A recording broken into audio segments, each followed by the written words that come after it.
Okay, we're rolling right here. Whispy, you have something to show us here with some lights. So what is going on with this? Yeah, basically, a few people brought this up to me already. I'm not really fond, once again, of looking at physical shit unless it can teach us things, but this, once again, is only teaching us to put a pyramid in front of our eye, but they kind of are showing a few things here that I guess they think are tied to shooting for the stars, and it's the alignment of the red light to the blue light and how it kind of fluctuates from purple. Now, a lot of people kind of think that this is something significant, and I'm not saying that it's not. Real shit, it's awesome that we can kind of see this and everything, but to be perfectly honest, even if we were up on this hill above us, we would still be able to see the same perspective. So it doesn't necessarily matter if you were on this spot or not. You still have to be at an elevated point to see what we're seeing, which still not only proves my point, but another point that'll prove this is the lights that I'm going to show you in a second. Okay, and this is what I'm basically talking about here. When you see that the lights here in Mackenzie Field are blue and red, basically, right, you see how they're combined, right? Right. It's literally no fucking different, right? Now, this is the same effect that you're gonna see when we go to an elevated point, and it's no different than when we look from an elevated point to look at the fucking Penrith building and see the same exact thing. All right, so this is what I'm talking about here. When you see from an elevated point, okay, no different than when you see, like, not zooming out of your sniper, how the shit fluctuates from purple now. Okay. Here, don't look in through your sniper. Yeah, I see it. As I zoom in, it gets to the red. Yeah, it gets to the red, but then when you don't zoom in, look away. You see how it's purple? Yep. That's what I'm talking about. It's not that that shit isn't significant, but the point is that it's a mixing of colors. And if anything, it's teaching us some shit that I've been teaching on my channel for a while now, and it's kind of the inversion and them teaching you the combinations between the two. Like, but real shit, I just don't necessarily think that finding that point, okay, that elevated point to see that color change from blue and red to purple, I don't think it's necessarily a trigger, because that would mean this is kind of a trigger too. I just, you know, but I really just want people to understand I'm not debunking, I'm just showing a new view. The fact that, you know, that purple, that same purple can be shown anywhere where you mix blue and red. And I think that's the game's symbolism showing us that. Hey guys, thank you so much for jumping in this video today. My name is Danny Coldblood, aka MusicVidiot. Today I am joined with Herbalist40 and WhispyWoodz for a online discussion video here in Grand Theft Auto 5. Thank you guys so much for jumping in this video, and WhispyWoodz and Herbalist, thank you so much for joining me today. It's very much appreciated. And I guess I'll kickstart this discussion with just a basic question here for you, Whispy. Your video that's labeled question mark, you know, really interested me. You talked about Space Invaders, and you kind of went into you know, some details, and you know, you've mentioned stuff before about Pac-Man, and basically I have a question for you. And why do you think certain games like these games got Rockstar's attention, and why do you think it made such an impression on Rockstar that they would involve it in their game, you know, GTA5, and maybe even more, involving it with the mystery that's here in GTA5? Well, one, I want to thank you for even having us on here, bro. Real shit, that's man, definitely thank you. No problem, man, no problem. But to answer your question about Rockstar and their ties to other games, especially retro games, most notably Space Invaders, real shit, when it really comes down to it, none of us really know Rockstar like we think we know Rockstar. We can go on and on about, you know, the games that we've played and this and that and this and that and how big of a fan we have been. But at the end of the day, there are people, okay, who ran and who still run Rockstar. And most importantly, not just Rockstar, but DNA Design, the company that actually made Rockstar what it is. But another thing people need to understand is the fact that Rockstar is split into several different companies, and it has been over the years, and this all ties into their ties into other companies, okay? Like, the fact of the matter here is that when it comes down to Rockstar, David Jones, the creator, all right, he has a lot of ties not only to his past work, but retro game. This is something I'll be getting into in my next video. But when it really comes down to certain aspects of retro games like Space Invaders, they injected a big part of the Space Doctor horn, which is, I can't really do the sound, and it's a shame that we can't get the Space Doctor online, but it's basically based from the mothership within Space Invaders, which was always claimed to be a mystery when you actually shot it down. Now, without ranting on too much, I want people to understand that this isn't just about Space Invaders. It isn't just about a bunker. It isn't just about Fort Zacuto. It's about a lot of things, all hidden within certain aspects of looking at the game. You can look at Jack Sheep over here and think, well, Jack Sheep is just obviously a John Deere reference, or you can understand that it's an anagram when we saw the Zancudo UFO, and the Zancudo UFO told us to segregate and rearrange, which is what most people did. So people started understanding what they wanted to understand, which was JetPack confirmed. But in one of my most noted videos, How to Segregate and Rearrange the True Way, I actually saw that this anagram needed to be segregated and rearranged, which is something that people were not doing the right way. They were rearranging, but they weren't segregating, and they were not coming back to the actual combination of words. And through this, you can even understand that within wordplay, because dealing with a mystery, we have to deal with a lot of the aspects that the mystery has gone forth, which is the Illuminati. And the Illuminati is tied to Da Vinci. Da Vinci is tied to the Da Vinci Code.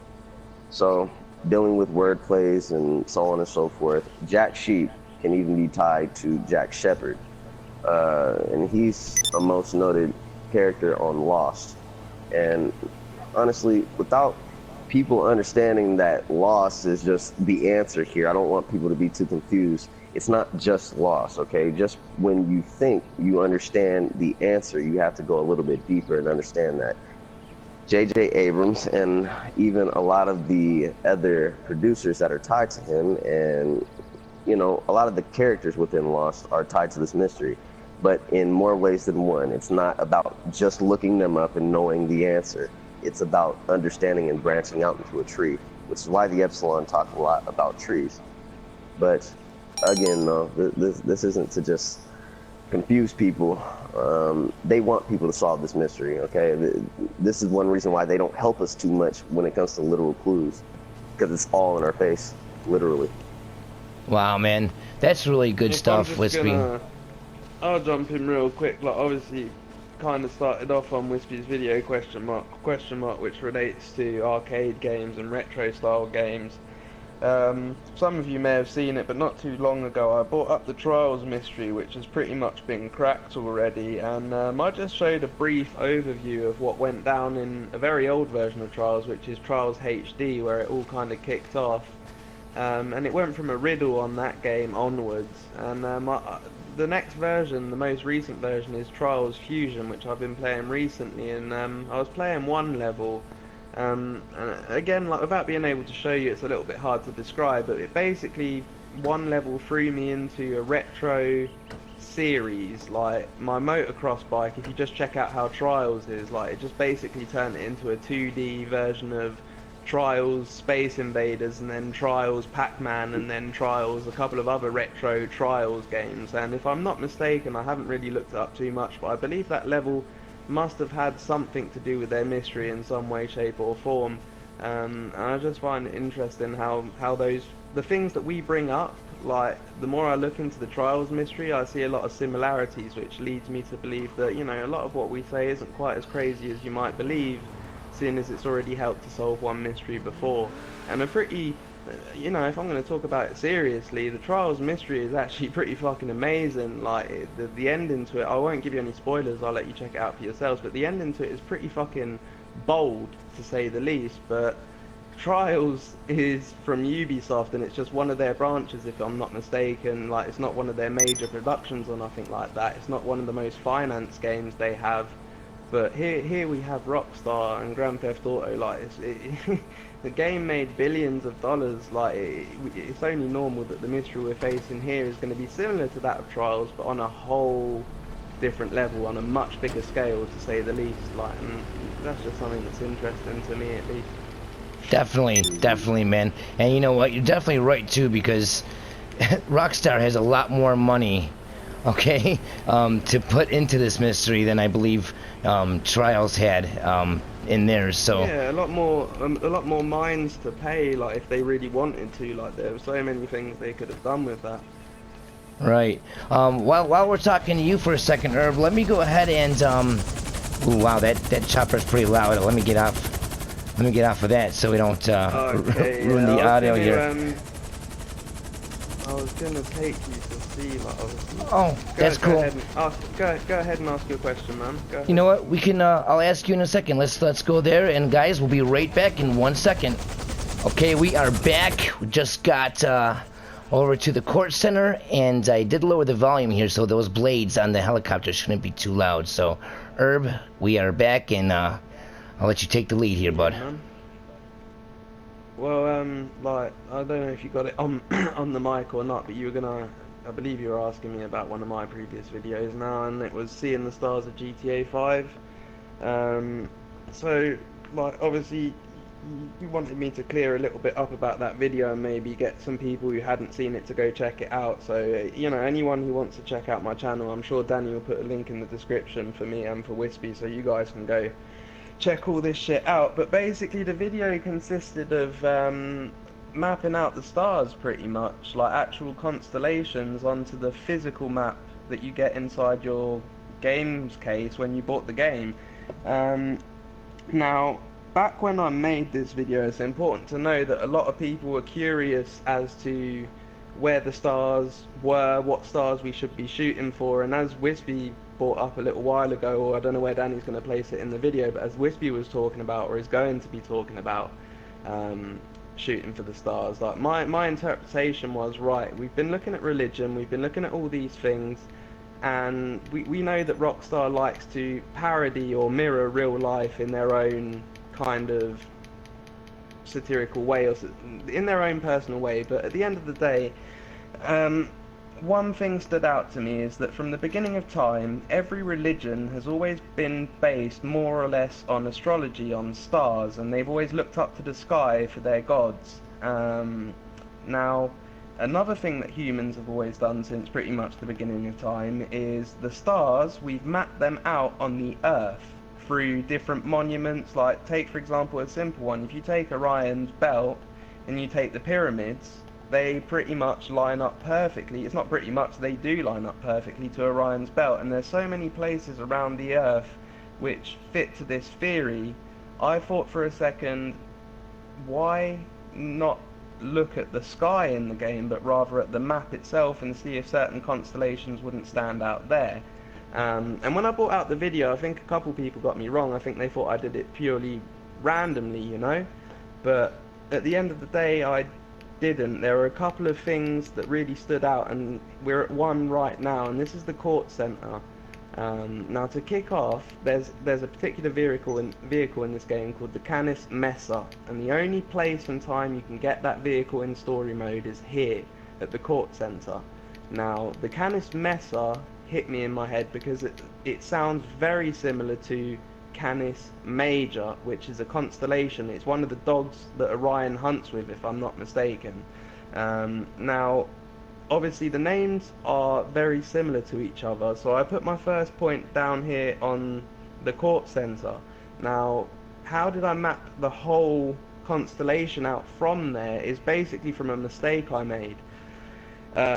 Once you watch the video, you'll get a better idea, but basically Orion's belt and Canis Major's back leg, or Canis Major's back leg, are practically identical, but one faces one way and one the other, and I got the two mixed up. So I was looking at Canis Major's back leg thinking, fuck me, those mountain tops look like Orion's belt, and it was only on further investigation that I realised it was the back leg of Canis Major rather than Orion's belt itself. So therefore I had a point at the front, which is here, the court centre, and I had 3 points at the back, which were the mountains I'm talking about that I got confused with Orion's belt, which formed the front and the back of this dog constellation. So from those 4 points I was then able to map out all the rest. Now I'll give you another example as to why this isn't just random. There's 2 stars that form part of the constellation Canis Major, and they are Sirius A and Sirius B. And they are also 2 dog stars. They're called the dog stars. One is very bright and one is very dark. And the brightest one, Sirius A, and obviously it all had to match. This all had to map out. Just so happened to land smack bang on the Del Perro Pier, but not just on the Del Perro Pier, but on the Ferris wheel, which is pretty much the brightest star we have in the game. And very rarely, if you're lucky enough to see it, the Ferris wheel does actually light up in the pattern of the star, and that's actually the rarest pattern that you'll see on there. So that, amongst many others that you can see in the video, will pretty much be what I consider to be the stars in GTA 5. Not trying to interfere with anyone else's theory, of course, but to me, like, there was enough concrete evidence to each star that I mapped out for it to make sense. No, that's awesome, man, because, you know, I wanted to ask you about how you came to that and how you figured it out, and, you know, I'm glad you explained it, because when people go and watch that video, they're gonna see, I mean, dude, it's amazing. I was blown away when I seen that you did that. That's just amazing. And it just brings me to other questions, like, you know, what else is in this game that they put in this game that we just haven't found yet, you know? Like, that's brilliant to do that, you know? Well, just to point yourself to, have you guys been hearing these bells that have been going on? Yes. Okay, now I want so to, like church bells or whatever, yeah, right? But it's not even just that. That is what I mean by, should we take things as nothing, or should we investigate them a little bit more? Come down here. Actually, I never noticed these bells before. Actually, I never even heard them But see, before. one thing you'll notice, okay, This is the Bell is that the building that we're standing on here is called the Bell Building, right? Now, the reason why bells are very relevant, not only within this mystery, but when it comes to getting a jetpack, is because the actual jetpack code name is called Bell. Aside from that, because I don't want people to be too fixated on the fact that bells and, you know, jetpacks are what we're looking for and this and that, it makes perfect sense that that is why the cracked egg aligns perfectly with the Cluckin Bell factory. Now, Cluckin Bell has been throughout the entire GTA history when it comes to jetpacks and even when it comes to San Andreas. But the fact of the matter here is that even bells have something to do when it comes to Back to the Future, seeing how in the last scene, a bell struck right before the lightning struck the courthouse. And people need to understand that that is what I mean by taking things as either nothing or everything. Right. Because it really could be that deep. You know, that's good, man, because people, even myself, man, I can't even say people, I've had a hard time trying to retrain myself, because sometimes I don't think things can be that deep, or sometimes I'm not looking at things deep enough, and, you know, I have a lot of insecurities when it comes to what do I want to believe in, or what direction do I want to go in. And, you know, having different hunters out there, especially WhispyWoodz and Herbalist, having you two guys out there really did help me as a hunter, because you guys are very thorough, and you guys, you know, aren't afraid to speak the truth. And, you know, I have to say thank you to you guys for that, because it's really helping us get to what's important in this mystery, and you know, and getting, you know, closer and closer every day with all you guys' material. So a big thumbs up to you guys for that. Yeah, man, somebody got to do it. But, you know, and it's pretty fucked up too, because although there are a lot of people not only who hate on us, but honestly who think that we just kind of ran on about like deep this, deep that, this and that, and this and that. The fact of the matter here is that this game exceeded its time to be made, period. Okay, it never took a GTA game in its course of ever being made the time that it took to make this game. Okay, so there's no range from when they made this mystery to how long it could have been actually focused on. They could have started this mystery since 2008. They could have started it, honestly, ever since GTA 3. We don't know. And that's what I meant earlier about we don't really know Rockstar like we think we know them. We can buy their games and think we understand them, but until we understand why they put the things in their games, we don't understand shit. That's what I'm here to do. And that's the point of us being here. And not to go back to it too much, but it kind of makes sense to the Trials thing again. As I said earlier, like, it started off on Trials HD with a riddle. That's an old version of the game. Many expansions and many different versions of it have come out since then, and the mystery was dragged over from that previous version to the next. Now, as Whispy's saying, like, I kind of agree with him, like, we never really looked this deep into their way of doing things, so maybe we missed out on a lot of previous Easter eggs in previous Grand Theft Auto games as well. I mean, it is a possibility. We've noticed a lot of things that we haven't noticed before about San Andreas so far. Who's to say what could be hiding in GTA 3 and Vice City? Right, and you know what? Yeah, to further go on that, say there was something that we missed. What if that's an important building block? You know, in this one, you know. Well, that's the purpose of us being here, to answer what you were saying earlier, is that we're not trying to jump any steps. We're taking the path of understanding and ripping things completely wide open and, like, really investigating, and therefore, if we did miss something, the way we're hunting right now will bring us back round to it, because as we've been looking into movies, shows, retro games, all these things go full circle. Now, if you just watch one of our videos, yeah, sure, you're going to be left there thinking, these guys are probably a bit crazy, but when you put 3, 4, 5, 6, 7, 8, 10 of our videos in a row, you'll understand that things soon meet up, things soon join together. It's just too much to include in just one clip. So that's what we're here for, and that's why we keep on doing it. And to concur on more on Herb's point about the fact that we have missed things in the past GTA games, that couldn't be more right. It's ridiculous. I mean, to be perfectly honest, in my next episode, I'm going to decode why Big Smoke and Ryder are even named what they're named.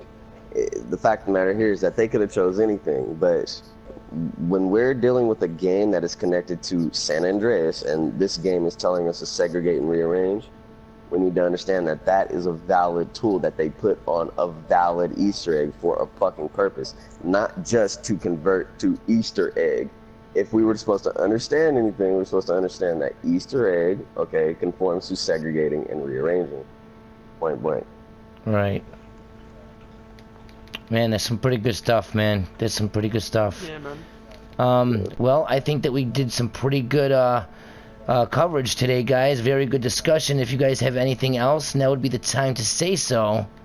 If not, I think we can pretty much wrap this up. Obviously, yeah, I think that's going to be it, pretty much, so that we don't stray too far from what we've been talking about. Just let the viewers stay on topic and that. But yeah, I'd definitely love to see some of you guys on the channel. My comment section is always open to you if you have any thoughts to share on anything that you may see. So, you're always welcome to come check out Herbalist40's channel, guys.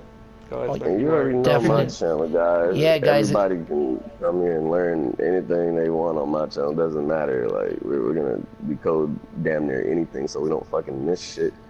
Yep, their names are right on the screen, too. We got Herbalist40 and WhispyWoodz. Their names are on the screen. That's the same name that you're going to look up on YouTube. If you guys already don't know of these guys, definitely check their videos out. They are pretty fucking good, I'm telling you guys. And, if you guys leave comments on their videos with any questions, they are very good at getting back to people. So don't be afraid to ask, because there's no better way to learn. So, thanks a lot, guys, for joining us today. Whispy, thank you very much, man. Herb, thank you very much. I do appreciate it. We have a couple stragglers in the lobby, but they did us no harm, so we're good there. And, yeah, thanks again for watching, everybody. Thank you again, Herb and Whispy. And, everyone, you better have a great day. And, as always, peace.